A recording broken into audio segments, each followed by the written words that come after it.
Dito isso, nossas crianças já se retiraram agora, e eu peço que você abra a sua Bíblia. O segundo livro do profeta Samuel, capítulo 23. O tema da nossa mensagem agora à noite é simplesmente um servo.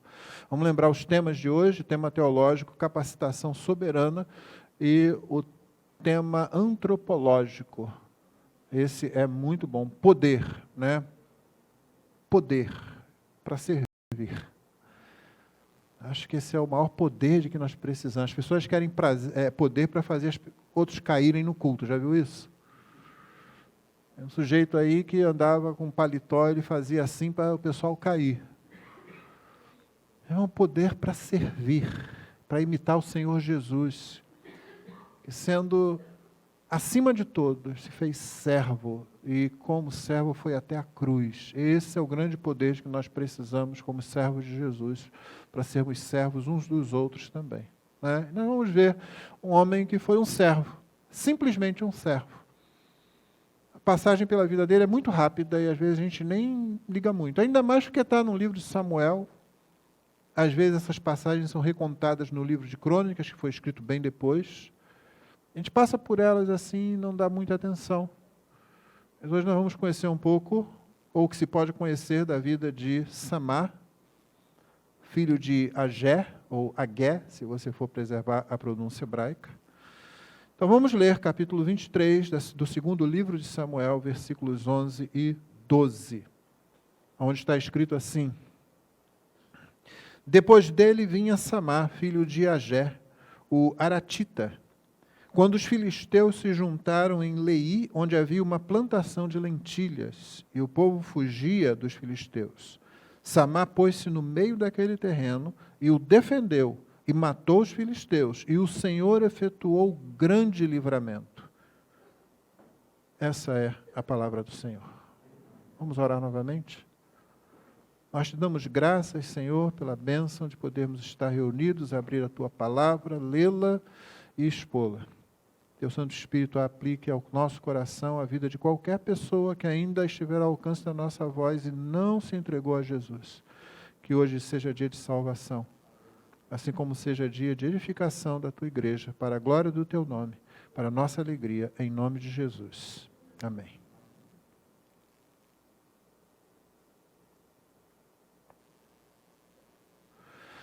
Há muito tempo eu li um texto chamado Mensagem a Garcia.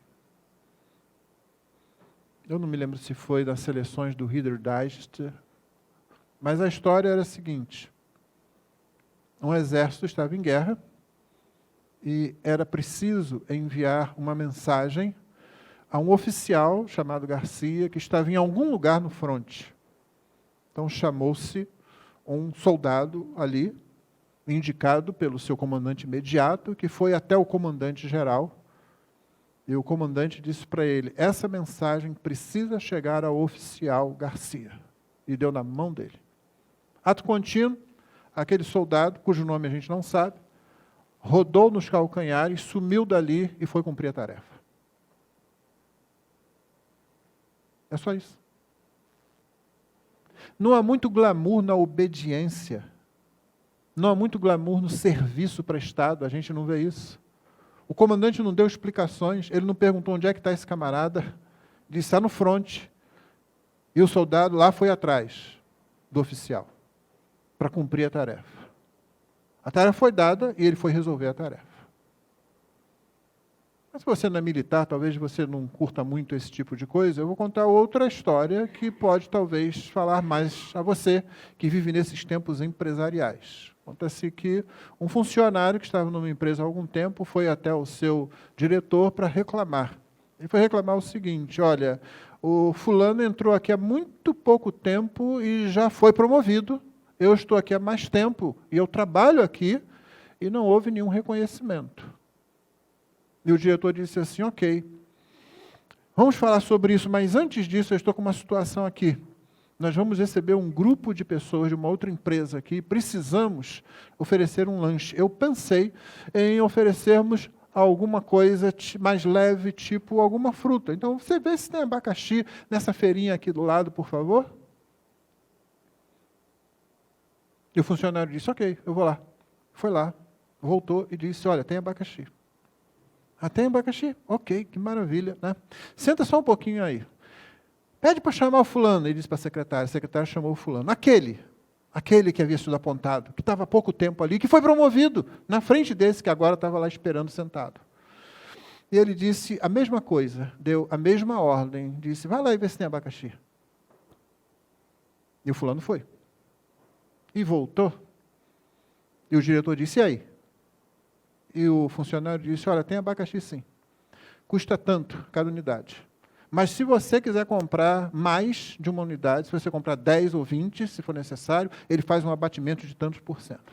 Além disso, tem banana, tem laranja, tem morango, tem uva também. Ah, eu já falei com ele se ele pode atender o nosso pedido aqui. Ele disse que pode atender, esse atendimento vai ser imediato e ainda faz um abatimento para a gente. E o diretor disse assim, ok, muito obrigado, pode ir. E aí virou para o rapaz que estava sentado lá e disse, qual era mesmo o assunto que você queria tratar comigo? Serviço, irmão, depende dessa consciência de ser um servo fiel. Nós não gostamos disso, nós gostamos de ser servidos. Mas quando se fala em servir, nós fazemos assim, mais ou menos, pela metade. Quem sabe, já fiz o bastante. Nós temos argumentos para dizer, olha, não faço mais além daqui. Não, eu já fiz mais do que eu precisava fazer. Que coisa maravilhosa quando você tem alguém como aquele soldado ou como esse funcionário. Você se sente escorado. Qualquer pessoa que já teve que liderar um grupo, eu tenho gente assim aqui, irmãos, que maravilha que é. Por que você acha que o retiro dessa igreja funciona do jeito que funciona? Porque tem gente que está pronta, que está atenta. Porque tem gente que está interessado no melhor do outro. No melhor para o outro. Entendeu? E aí você fala uma coisa, aquilo é feito, e aí você nem fala, mas a situação já é resolvida. Às vezes eu só ouço falar, olha, houve isso assim, mas já foi resolvido. Que maravilha, que descanso, que coisa boa, né? Quando funciona assim. Mas o nosso coração não é inclinado ao serviço. Mesmo depois de regenerados, de salvos, nós relutamos ainda com o serviço. Olha para Samar, o texto que fala sobre a vida dele, e a gente não sabe mais nada a respeito dele, é cercado, primeiro, pelas últimas palavras de Davi, que começa aí no capítulo 23, verso 1, né? E Davi, ele exalta a Deus, porque o Espírito Santo está com ele, porque Deus o capacitou, porque Deus o firmou, porque Deus é quem governa com justiça o povo, no versículo 3, mais do que Davi, né? E Davi, então, vai contando essa história. De repente, no versículo 8, parece que o texto muda completamente e fala-se dos valentes de Davi. Na verdade, a junção do que vinha antes com aquilo que vem agora é para dizer o nosso primeiro ponto aqui. Nós não servimos sozinhos. Davi nunca poderia ter feito aquilo pelo que ele louva a Deus no início do capítulo se ele não estivesse cercado de homens valentes. Não é essa expressão que você vê no versículo 8, que nós não lemos, vou ler agora. São estes os nomes dos valentes de Davi. A palavra hebraica é Gibor. Guardou? Porque daqui a 2 domingos eu vou perguntar a você se você guardou essa palavra. Gibor. Essa palavra é usada, por exemplo, em Provérbios 30, verso 30, para falar de um leão poderoso. A mesma palavra. Ela é usada em Gênesis 6 para falar daqueles gigantes que havia lá e que eram os famosos daquele momento. Ela é usada em outros momentos para falar da valentia, da coragem de outros homens, sejam homens bons ou maus. Mas ela é uma palavra que designa bem alguém. Um valente. É uma pessoa destacada. Nós não servimos sozinhos. Sozinhos nós não conseguimos fazer as coisas.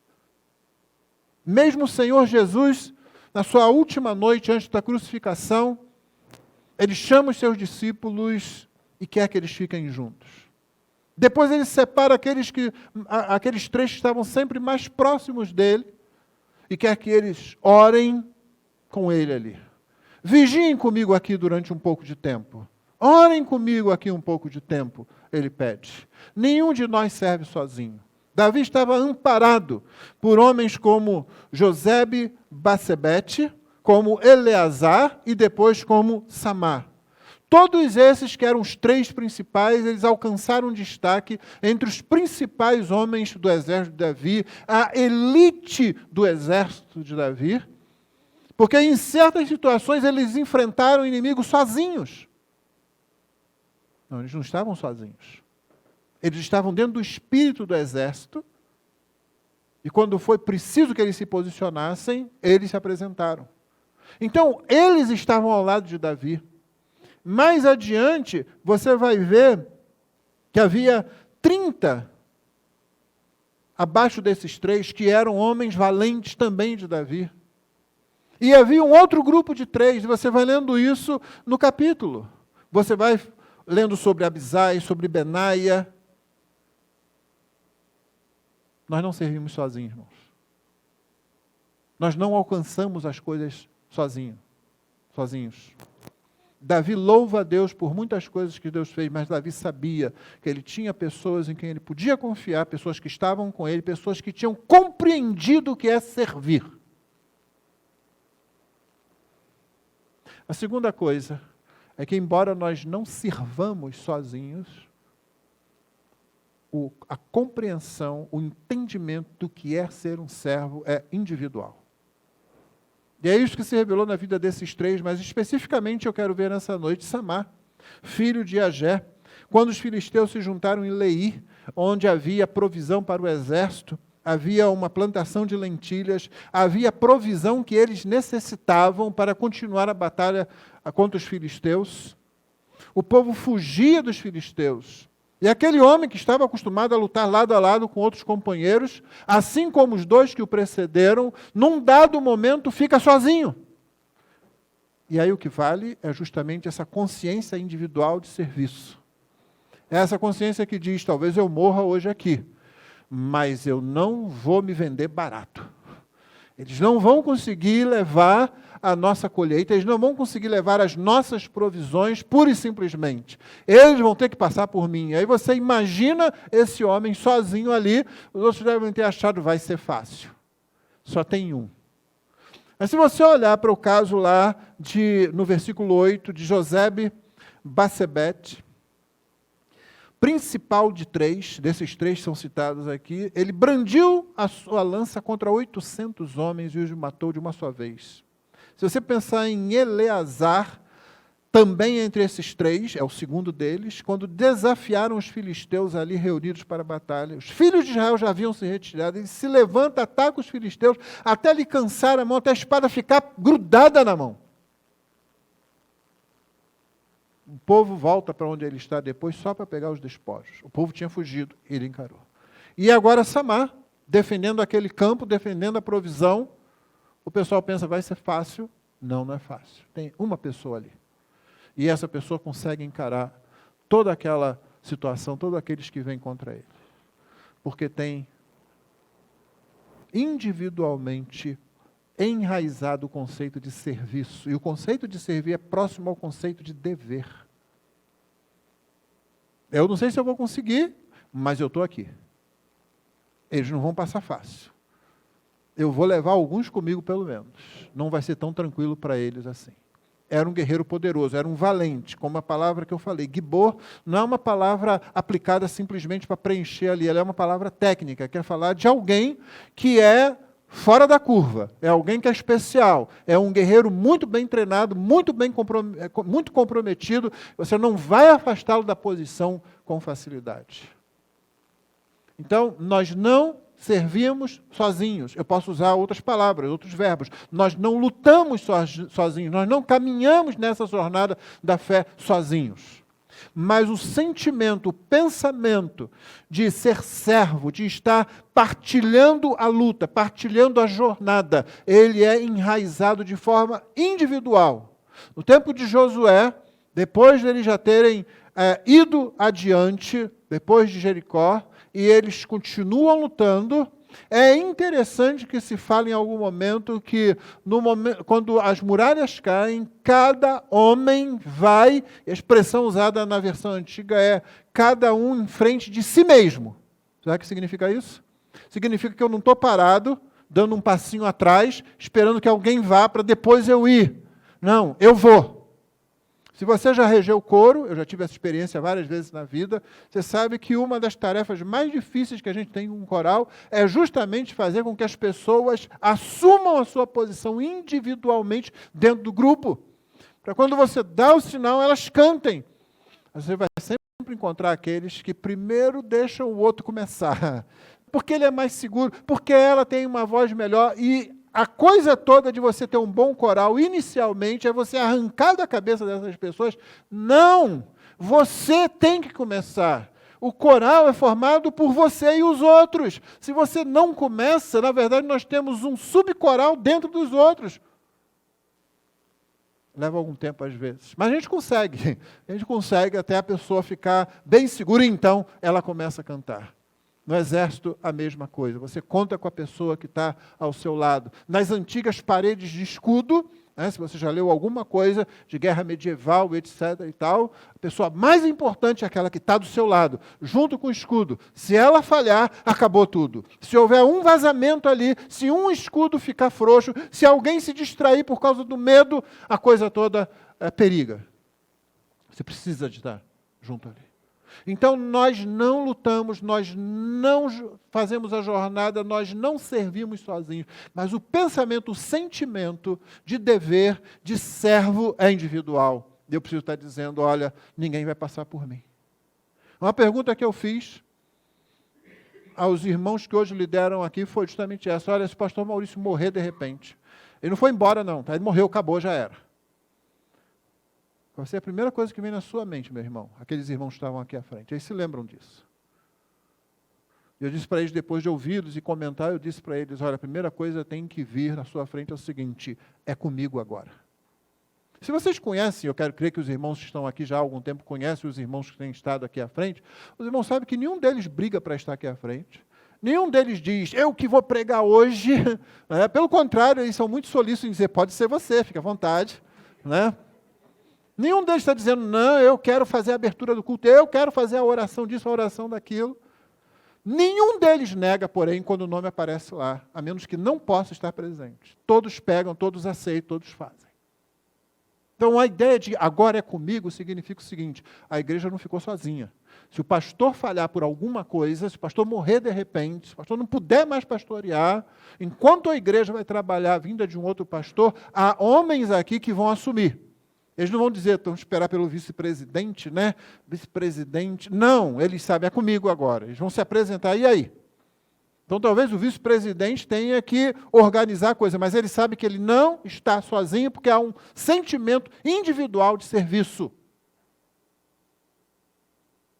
Era isso que Samar entendia muito bem. Por isso, quando ele ficou sozinho, ele não ficou sozinho exatamente.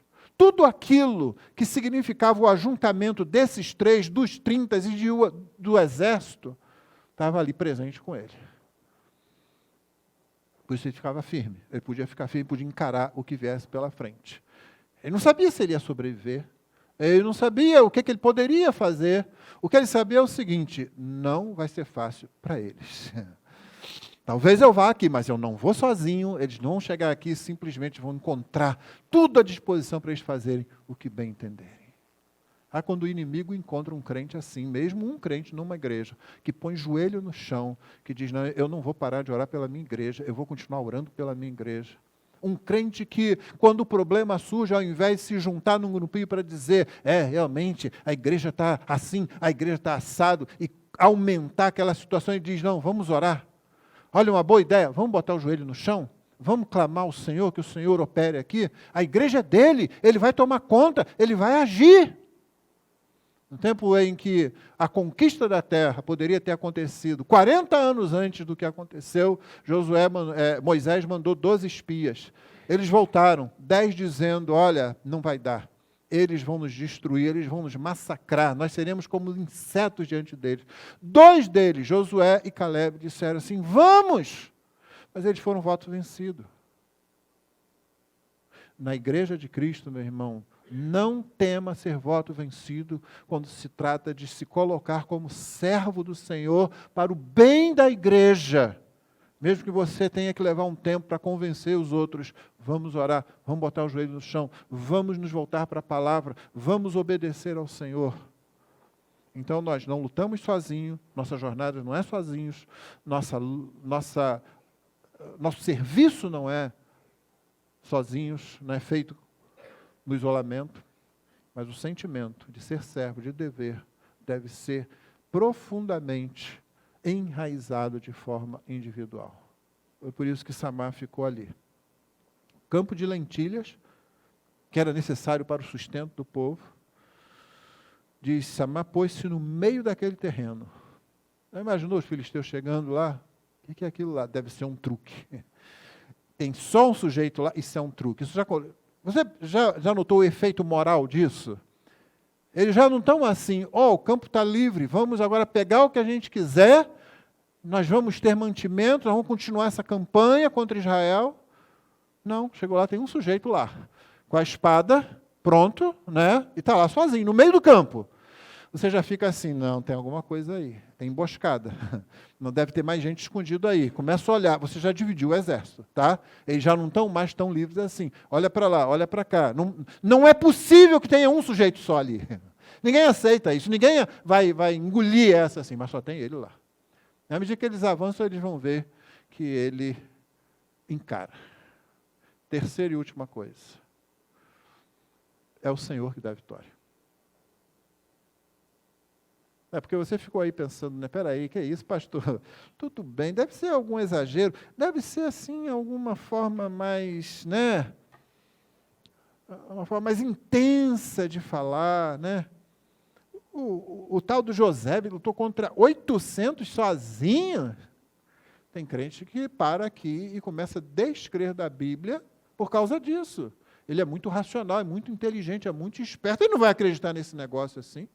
O outro lutou, quando Israel foi embora, Eleazar, até a espada ficar presa na mão. Se você já realizou certos serviços manuais, você sabe que é possível que aconteça isso, a mão fica lá, porque você não pode parar, você está fazendo alguma atividade que tem que ser contínua ali, não é? E esse aqui estava numa luta contra gente o suficiente, para à medida que eles fossem caindo diante dele, a espada ficou pegada na mão dele. E Samar, sozinho no meio do campo. A última frase do verso 11 se aplica a todos os três. O Senhor efetuou grande livramento. Não foi Josebe, não foi Eleazar, não foi Samar. Foi o Senhor que encontrou servos fiéis, servos que não sabiam o que ia acontecer, servos que tinham um senso de dever arraigado neles e de serviço. Eu sou um servo do rei. Por causa disso eu sirvo ao povo, ao meu povo. Eu não estou lutando por mim, eu estou lutando pelo meu rei, pelo meu povo. Então, eu estou aqui.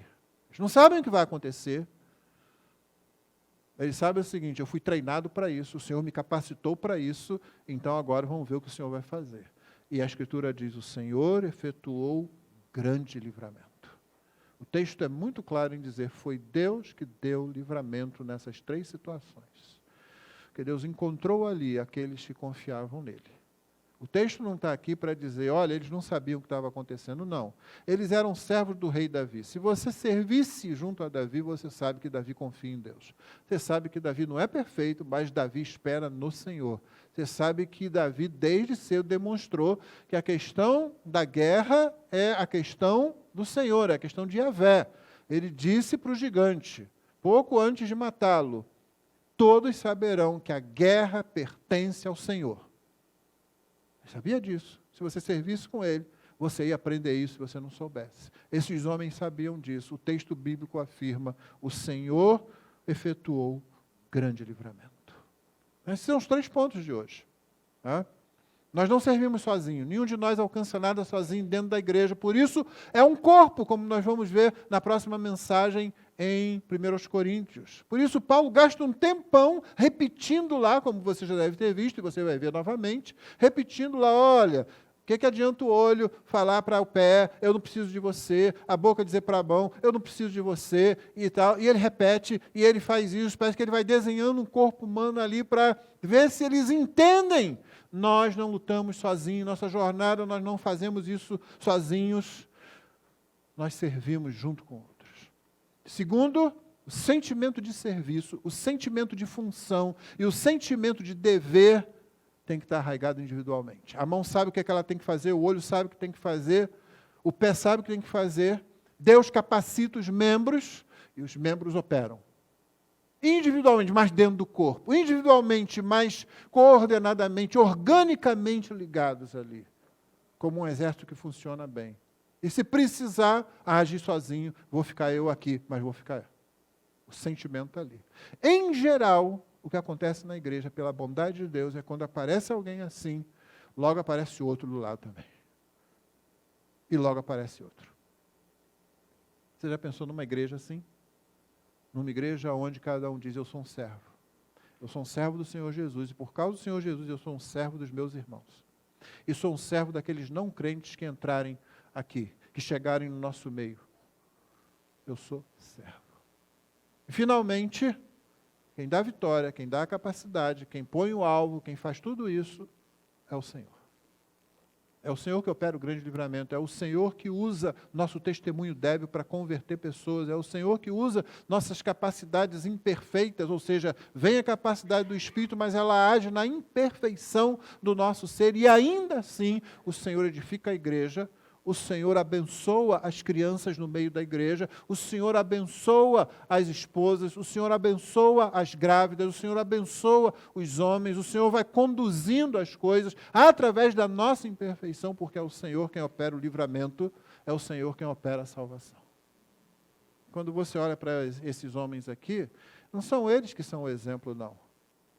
Quem incorporou o servo por excelência, aquele que, sendo o Senhor de tudo, deixou tudo em termos de sua glória para se tornar servo de pessoas que não reconheceram, de pessoas que o desprezaram, de pessoas que finalmente o cravaram numa cruz. Esse é o nosso grande modelo de serviço. Ele chamou os 11. Judas já tinha estragado com a própria vida. Ele chamou os 3 mais íntimos. Fiquem comigo um pouco. Mas ele sabia, como mais ninguém, aquele senso individual de dever, que há algumas coisas que nós temos que fazer sozinhos, mesmo cercados pelos outros. Por isso ele se distancia dos 3 para orar. Quando ele volta, ele descobre que ele estava mais sozinho do que ele pensava. Os 3 estavam dormindo, os 8 estavam dormindo também. Mas isso não fez ele voltar atrás, não. Graças à bondade do Senhor, ele não voltou atrás. Ele é o nosso modelo de serviço, irmãos. Quando você pensar que o serviço na igreja é muito cansativo, às vezes muito repetido, não é? Quando você pensar nas pessoas difíceis que Deus coloca no nosso caminho, e geralmente nós não nos lembramos que a pessoa difícil, às vezes, é aquela que está no espelho diante da gente, né? Mas quando as pessoas se tornarem difíceis, lembra de Jesus sendo abandonado pelos seus discípulos quando ele foi preso. Lembra de Jesus durante 3 anos atuando os discípulos já dizendo, olha, eu sou mais importante que você. Eu sou o menor? Não, eu sou o maior, você é o menor e tal. E Jesus pacientemente ensinando. Aqueles homens seria o grupo mais improvável para fazer qualquer coisa que desse certo. Eles se tornaram os apóstolos da igreja do Senhor Jesus, que escreveram o Novo Testamento. É o Senhor que faz a obra, porque Ele é o servo sofredor. Isaías 53 não tem esse título à toa. O servo sofre, irmão. Pode ser muito bonito agora você ler que Samar ficou ali. Você gostaria de estar naquela posição? Nem Samar gostaria. Mesmo um guerreiro, ele quer os outros, seus amigos ao lado dele. Mas se for preciso encarar sozinho, ele encara. O Senhor Jesus experimentou a maior solidão, a mais intensa solidão. Nem eu, nem você, nem nenhuma pessoa nesse salão, ou em qualquer lugar do mundo, vai enfrentar solidão como o Senhor Jesus enfrentou. Ele enfrentou a solidão daquele jeito, mantendo a sua atitude de servo, para que eu e você nunca tivéssemos que enfrentar coisa nenhuma sozinhos. Nós nunca estamos sozinhos, mesmo quando os outros não podem estar conosco. Não pense que os seres humanos são tão imperfeitos assim que nos abandonam o tempo todo. Não, não é assim. A história está cheia de momentos em que uma pessoa ia ficar sozinha, daqui a pouco vem outro e fica ali. Né? Só que há momentos em que nós não conseguimos, mesmo tentando. Mesmo nesses momentos, você não está sozinho. A noite escura da alma, uma expressão que remonta à Idade Média, aos místicos da Idade Média, não existe de fato para nós. Escondido nas nuvens escuras do mau tempo, como você já aprendeu e como você canta, está o sorriso de Deus. Há o sorriso do Senhor. Por trás de uma expressão carrancuda, disse o poeta, ele esconde um sorriso. Porque ele sabe o que é enfrentar sozinho a escuridão, a solidão. De receber a ira, a justa ira do Pai. Para que eu e você nunca estivéssemos sozinhos. Então, quando você tiver que servir ao Senhor, lembre-se, você não está sozinho, você tem outros irmãos. Você precisa ter um senso individual arraigado de dever e de serviço. E lembrar que é o Senhor que dá o livramento, é o Senhor que dá a capacitação, é o Senhor que faz a conquista. Porque o nosso Senhor se entregou na cruz para que nós nunca estivéssemos na posição que Ele esteve. Para que nós nunca estivéssemos sozinhos, fosse qual fosse, que situação.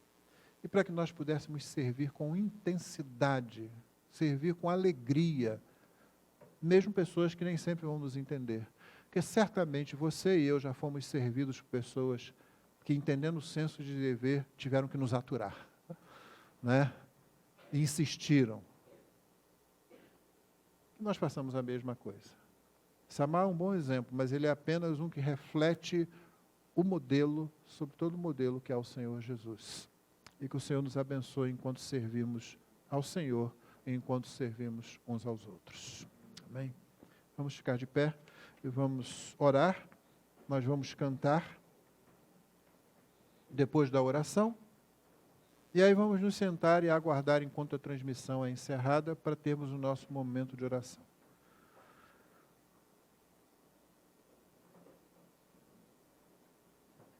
Pai querido, concede-nos a graça de sermos servos sempre prontos para servir. Servos que não fiquem questionando os teus mandamentos, as tuas ordens, mas que se submetem ao Senhor. E por causa do Senhor, que nos submetamos uns aos outros também. Concede-nos a graça de submeter aqueles que carecem do Evangelho, Senhor. Para que não desistamos, para que continuemos a anunciar, a proclamar o Evangelho, mesmo aqueles que resistem. Para que busquemos o jeito, o modo, sabendo que no final é o Senhor quem conquista os corações. Ajuda-nos, Senhor Deus, a cada um de nós tenha prazer em servir, Senhor. Sabendo que não somos dignos de serviço, mas nos alegrando porque o Senhor nos permite servir dentro da Tua seara. Assim, dá-nos a Tua bênção, dá-nos a Tua graça, que sejamos servos uns dos outros, por amor a Jesus. Em nome dele que oramos. Amém.